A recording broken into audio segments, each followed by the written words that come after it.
चलो विद्यार्थी मित्रों,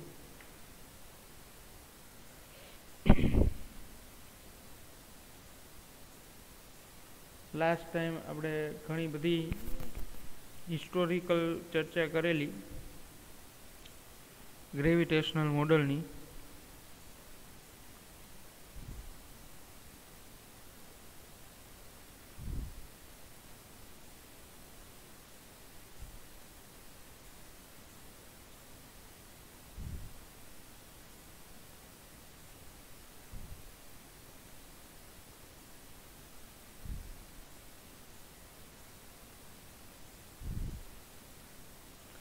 અને હવે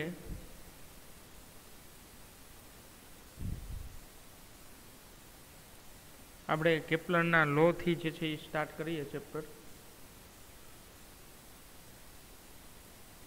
કેપ્લર જે છે, જેમ ન્યૂટનના નિયમો છે એવી જ રીતે ગ્રેવિટેશનલના કેપ્લરના લો છે. જેવી રીતે ન્યૂટનના લો છે વિદ્યાર્થી મિત્રો, એવી જ રીતે કેપ્લર્સના લો છે.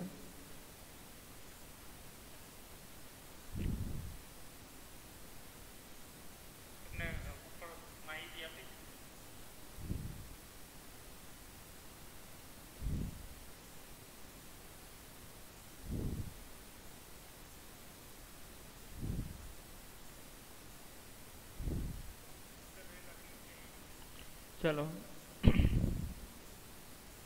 તો કેપ્લરનો પ્રથમ નિયમ.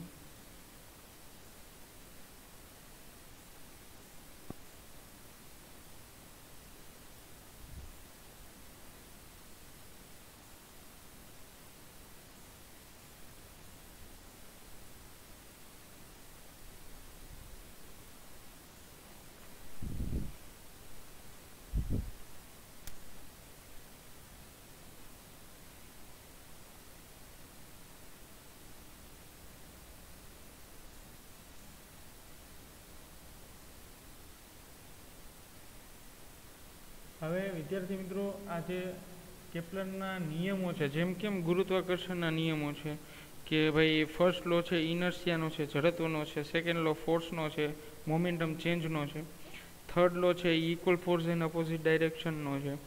તો એવી જ રીતે અહીંયા જે કેપ્લરનો પહેલો નિયમ છે એનું પણ નામ છે, એને પણ એક નામ આપેલું છે કે ભાઈ આ લો તરીકે એને ઓળખાય છે.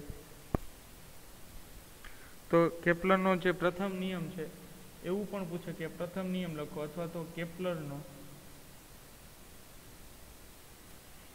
કેપ્લરનો કક્ષાનો નિયમ, ઓર્બિટનો લો એટલે કક્ષાનો નિયમ.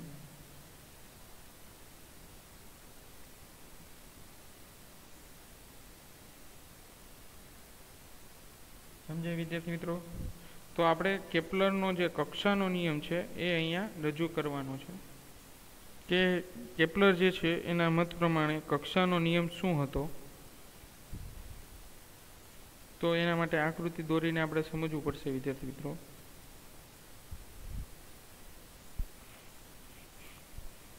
એટલે આપણે નિયમ લખીએ, કક્ષાનો નિયમ.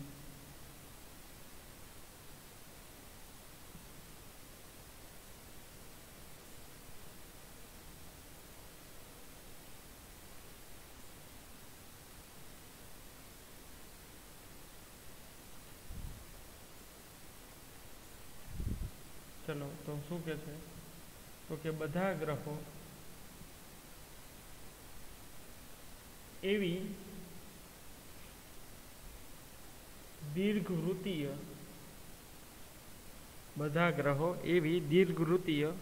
કક્ષાઓમાં ભ્રમણ કરે છે. કક્ષાઓમાં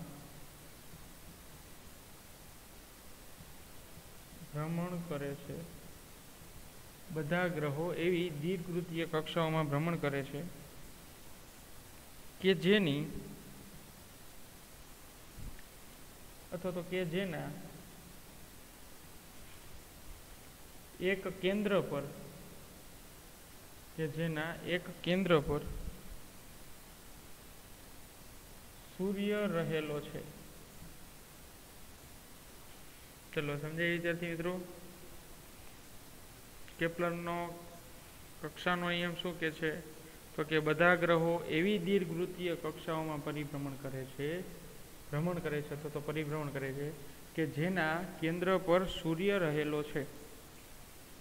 તો ઓલમોસ્ટ આપણે જે બધા સાયન્ટિસ્ટોની હિસ્ટોરિકલ સ્ટોરી જોઈ એમાં એ બધા એ જ કહેતા હતા કે ભાઈ કોઈ એક કેન્દ્રમાં હોય, ઘણાનું માનવું પૃથ્વી હતી ને ઘણાનું માનવું સૂર્ય હતી. પરંતુ એકચ્યુઅલમાં જે સાચી હકીકત પ્રમાણે જોઈએ તો સૂર્યનું દળ સૌથી વધારે છે. તો એ સૌથી વધારે નજીક હશે, કેન્દ્રમાં હશે. જેનું દળ વધારે એનું ગુરુત્વાકર્ષણ બળ વધારે. એ જોકે આપણે ગુરુત્વાકર્ષણ બળ તો કેપ્લરના લો કમ્પ્લીટ થઈ જાય પછી આપણે જોવાના છે. પરંતુ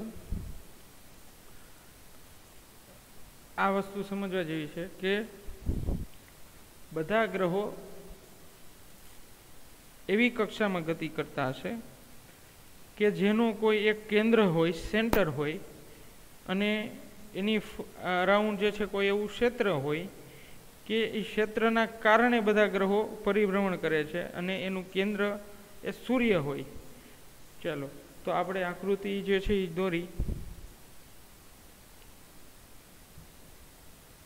કે જેથી તમને ખ્યાલ આવે કે આ દીર્ઘવૃત્તીય કક્ષા એટલે શું. દીર્ઘવૃત્તીય એટલે લંબવૃત્તીય, ઇલિપ્ટિકલ એવું પણ તમે કહી શકો. આવી રીતે તો આ દીર્ઘવૃત્તીય કક્ષા થઈ અને આ સૂર્ય કેન્દ્રમાં છે, સન.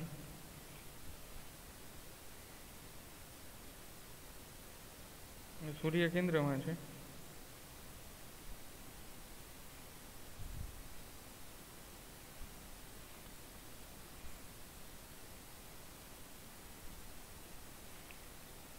ચલો અને આ જે છે એ 2b જેટલું અંતર છે અને આટલું અંતર છે એ 2a જેટલું છે. ચલો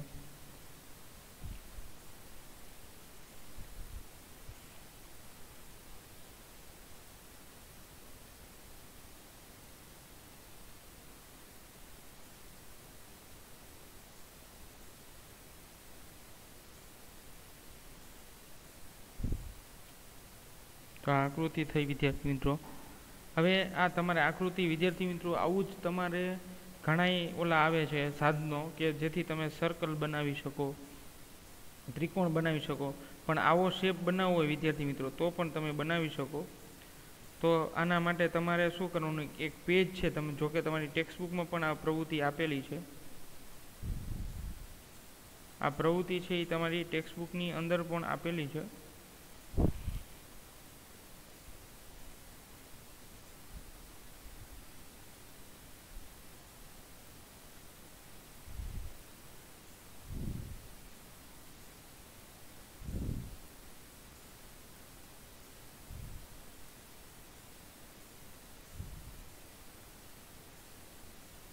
કે જો તમારી ટેક્સ્ટબુકમાં છે આની આકૃતિની નીચે કે તમારે કોઈ રિંગ હોય તો રિંગને એ રીતે સેટ કરવાની અને એક પેન્સિલ દ્વારા આવું આખું એક સર્કલ બનાવવાનું. અથવા તો એક દોરી હોય તો એ દોરીને પણ આટલા અંતરે બાંધીને તમે આવી રીતે વર્તુળાકાર ફેરવશો. અથવા તો દોરીને બનાવટ જ એ રીતે કરવાની કે વચ્ચે સેન્ટરની અંદર રાખવાનું છે અને ત્યાં એક પેન રાખી દેવાની. અહીંયા છે ને, અહીંયા આ જે પોઈન્ટ છે ત્યાં એક પેનથી એક આવા ટાઈપની યુ ટાઈપની દોરી જે છે આખી લઈ લેવાની.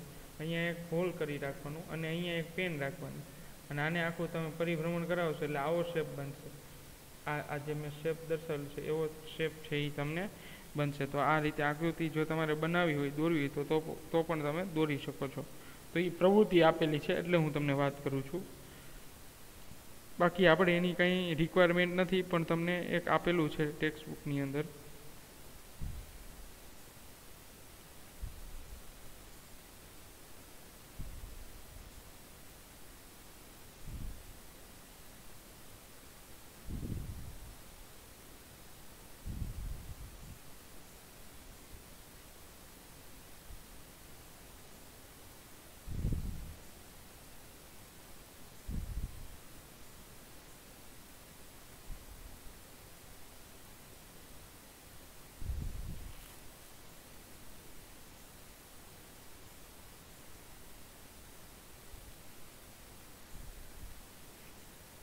ચાલો હવે આનું જે છે એ ડિસ્ક્રિપ્શન શું કહે છે.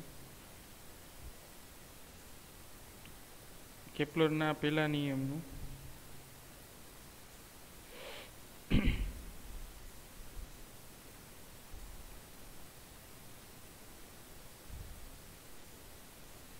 હવે એ જે છે ને એને સર્વોચ્ચ બિંદુ કહે છે. એટલે જ્યાં એ બિંદુ છે એને આપણે અહીંયા એ નામ આપી દઈએ, આનું નામ પી આપી દઈએ. તો એ બિંદુ છે ને સર્વોચ્ચ બિંદુ કહેવામાં આવે છે.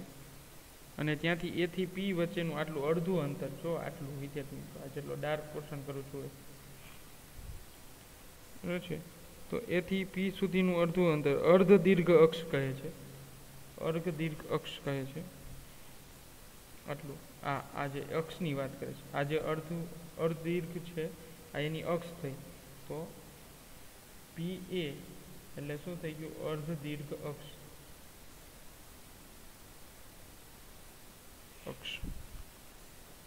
ચલો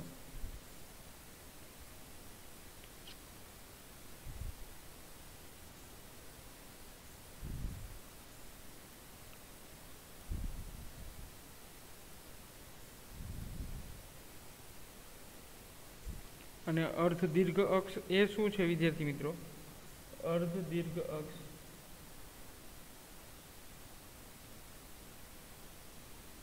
એ એક વર્તુળનો ભાગ છે. એ કોપરનિક્સે એવું કીધું હતું કે એ એક વર્તુળનો ભાગ છે. અર્ધ દીર્ઘ અક્ષ, સોરી, દીર્ઘ અક્ષ જે છે એ એક વર્તુળનો જ ભાગ છે.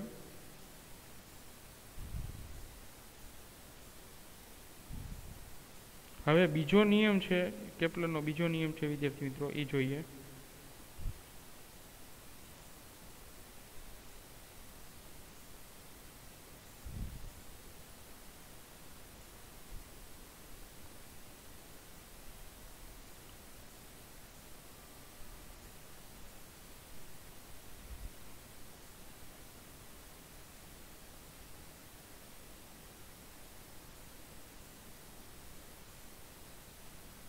ગ્રહોની ગતિ માટે કેપ્લરનો ક્ષેત્રફળનો નિયમ, કેપ્લરનો ક્ષેત્રફળનો નિયમ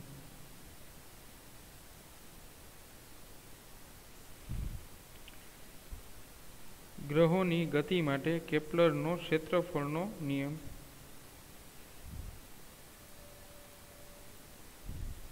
અથવા તો કેપ્લરનો બીજો નિયમ પણ કહેવાય છે. ક્ષેત્રફળનો નિયમ એ જ કેપ્લરનો બીજો નિયમ છે. ટૂંકમાં બીજો નિયમ છે એ ક્ષેત્રફળનો નિયમ કહેવાય. પહેલો નિયમ કક્ષાનો છે, બીજો નિયમ ક્ષેત્રફળનો છે વિદ્યાર્થી મિત્રો. ચલો તો આપણે નિયમ જે છે એ જોઈએ. શું કે છે ક્ષેત્રફળનો નિયમ? કોઈ પણ ગ્રહ અને સૂર્યને જોડતી કોઈ પણ ગ્રહ અને સૂર્યને જોડતી રેખા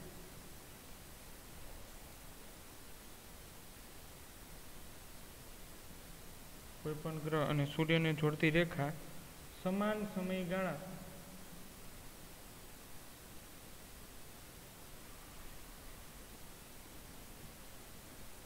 કોઈ પણ ગ્રહ અને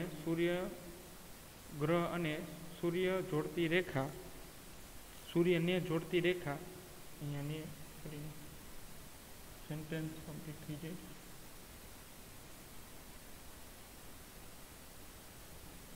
કોઈ પણ ગ્રહ અને સૂર્યને જોડતી રેખા સમાન સમયગાળામાં સમાન ક્ષેત્રફળ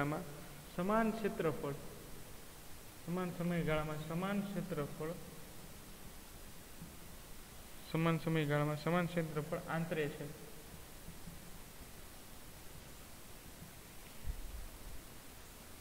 કોઈ પણ ગ્રહ અને સૂર્યને જોડતી રેખા સમાન સમયગાળામાં સમાન ક્ષેત્રફળ આંતરે છે.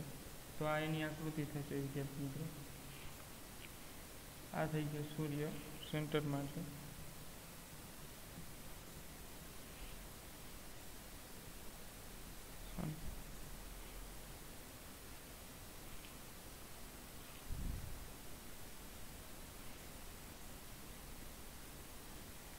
આની આકૃતિ જે છે કમ્પ્લીટ કરી.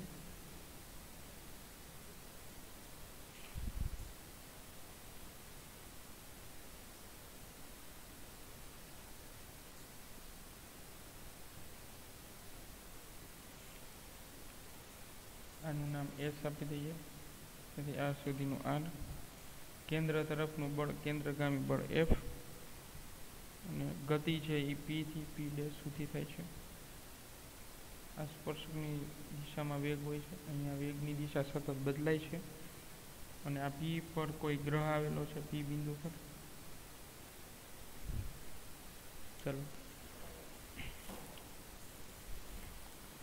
તો વિદ્યાર્થી મિત્રો જો વાંચીએ આપણે શું કહે છે કે ગતિ ગ્રહોની ગતિ માટે કેપ્લરનો ક્ષેત્રફળનો નિયમ. તો જો બીજો નિયમ છે વિદ્યાર્થી મિત્રો એ ક્ષેત્રફળનો નિયમ દર્શાવે છે.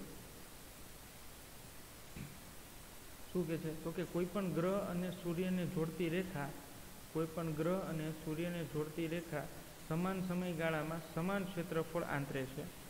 એટલે સરખું જ અંતર કાપે છે સમાન સમયગાળામાં. પછી દૂર હોય કે નજીક હોય એનાથી વડે ઘેરાતું ક્ષેત્રફળ છે એ હંમેશા કેવું હશે? સમાન જ હશે. ચલો એ આકૃતિમાં દર્શાવ્યું છે વિદ્યાર્થી મિત્રો કે કોઈ ગ્રહ છે એ દૂર છે. જો તમને આકૃતિમાં દર્શાવ્યું છે કોઈ ગ્રહ છે એ પી બિંદુ પર આવેલો કોઈ એક ગ્રહ છે એ ઘણો બધો દૂર છે. તો વિદ્યાર્થી મિત્રો એનું ગુરુત્વાકર્ષણ છે એ ઓછું હશે. દૂર છે તો ગુરુત્વાકર્ષણ ઓછું હશે.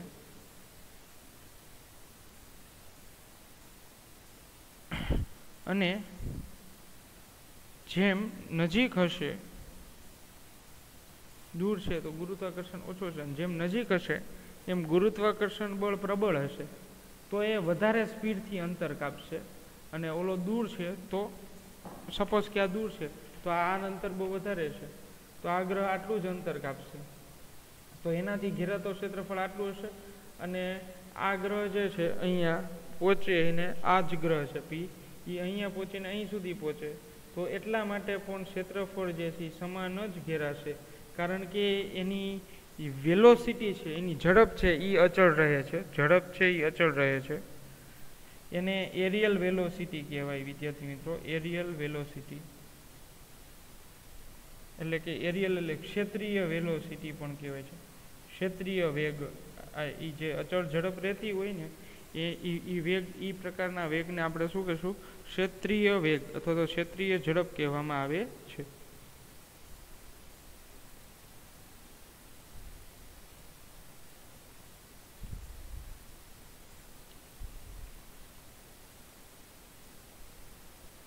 તો આ જે છે એ કેપ્લરનો બીજો નિયમ દર્શાવે છે વિદ્યાર્થી મિત્રો. ક્ષેત્રીય ઝડપવાળો જે નિયમ છે એ કેપ્લરનો બીજો લો છે કે જે ક્ષેત્રીય તરીકે ઓળખાય છે.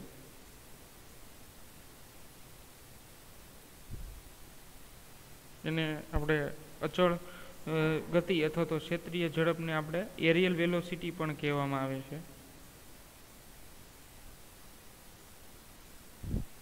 ટૂંકમાં કોઈ પણ ગ્રહ છે એ સૂર્યને જોડતી રેખા સાથે સમાન સમયગાળાની અંદર સમાન ક્ષેત્રફળ જ આંતરે છે. એટલે ક્ષેત્રફળ સમાન જ મળે છે વિદ્યાર્થી મિત્રો.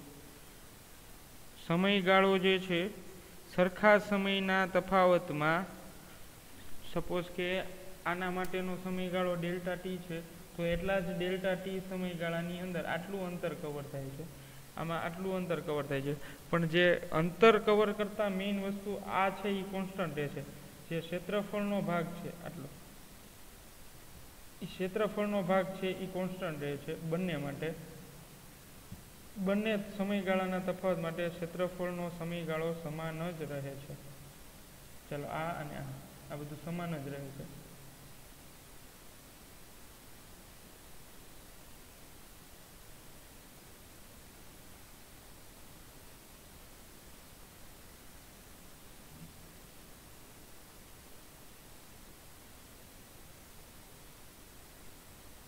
ચલો આ ક્ષેત્રફળ અને આ ક્ષેત્રફળ સમાન જ રહે છે. તો આ છે ક્ષેત્રફળનો નિયમ. ચલો સમજાય વિદ્યાર્થી મિત્રો? તો જો એમસીક્યુ પૂછાય કે કોઈ ગ્રહ છે એ દૂર હોય તો ત્યારે કેટલું ક્ષેત્રફળ આંતરે, અને નજીક હોય ત્યારે કેટલું ક્ષેત્રફળ આંતરે. તો બંને કેસની અંદર ક્ષેત્રફળ જે છે એ સરખું જ ધરાવે છે. એ જ રીતે એની ગતિ હશે. તો એવી ગતિ જે ટેક્સ્ટબુકમાં નથી આપી, તો આવા પ્રકારની ગતિને એરિયલ વેલોસિટી કહેવામાં આવે છે. વિદ્યાર્થી મિત્રો યાદ રાખો, એરિયલ વેલોસિટી. ચાલો હવે જે થર્ડ લો છે એ આપણે હવે નેક્સ્ટ લેક્ચરમાં રાખશું વિદ્યાર્થી મિત્રો.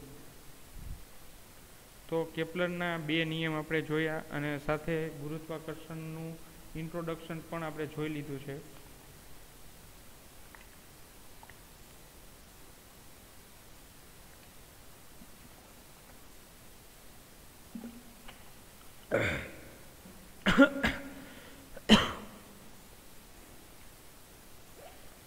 તો નેક્સ્ટ લેક્ચરથી વિદ્યાર્થી મિત્રો આપણે થર્ડ લોથી જે છે એ ચાલુ રાખશું, કન્ટિન્યુ કરશું. અને આના જે રિમૂવ કરેલો પોર્શન છે આમાં ભૂલી ગયો છું આ લેક્ચરની અંદર.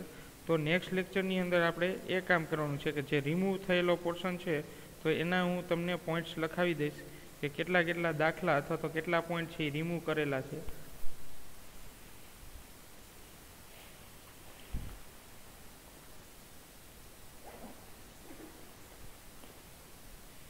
ચલો તો આજ માટે આટલું રાખીએ.